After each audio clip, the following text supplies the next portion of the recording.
Before you embark on writing your literature review, I want you to look carefully at the rubric that I gave you for how you'll be graded, and also have your APA manual handy because it's going to tell you how to style it, format it in terms of font, margins, layout, and so forth.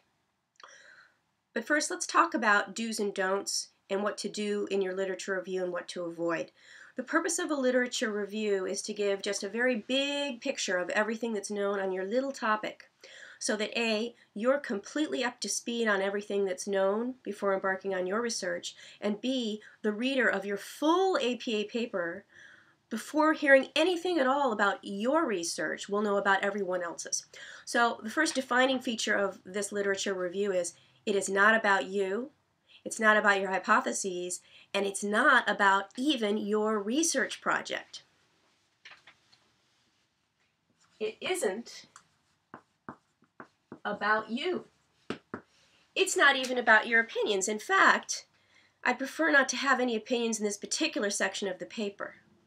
In later sections of your full paper, which come later in the term, there will be a discussion section, and that's where you put your interpretations, for example. But we're not looking for your research hypothesis or any of your opinions. In fact, in your literature review, keep your opinions completely out of it. It's entirely about other people and what they have found. So that's the first thing that really surprises people about a literature review. The other thing to realize, which will make your life more manageable in writing your review, is a literature review is not a complete, fine-grained picture of absolutely everything. Okay, so it's not fine-grained or detailed. Keep it big picture.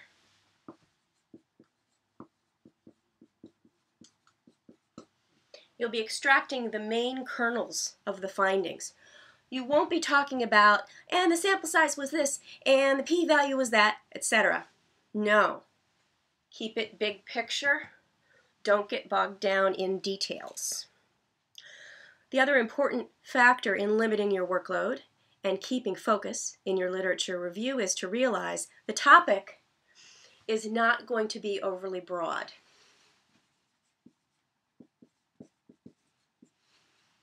You're going to narrow it down. You're going to limit your topic.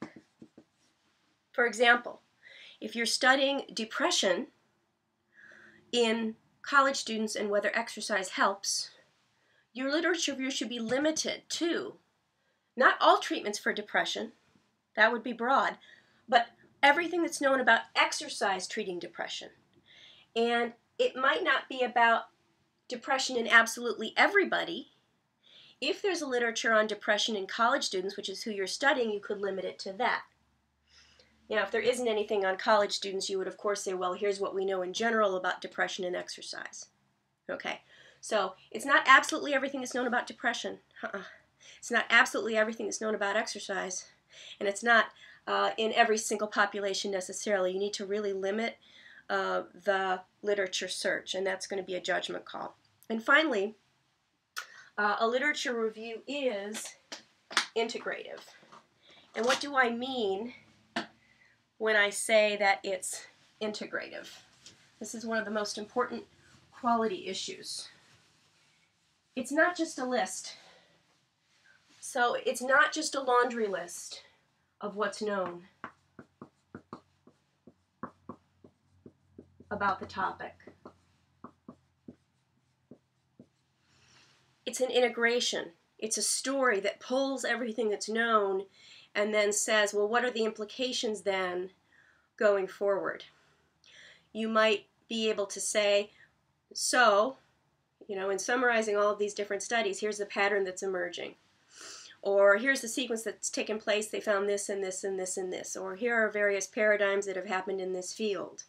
It's going to be integrative, meaning you're taking the material and pulling it together into a sort of a story, but you're not just giving a list. I don't just want this study said that study said that study said that. You need to be forming an analysis in the literature review of what this means for what's known and what's not known and how things are done in studying what you're studying.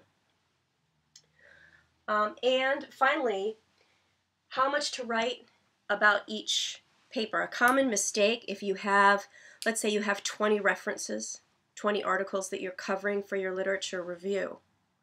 A common mistake would be to try to write a page about each. And that would be excessive and not really the norm. What a literature review should do is to just encapsulate the most important things that come out broadly from each study. So typically in a usual literature review you might only write between 1 and 5 sentences about each article that you read.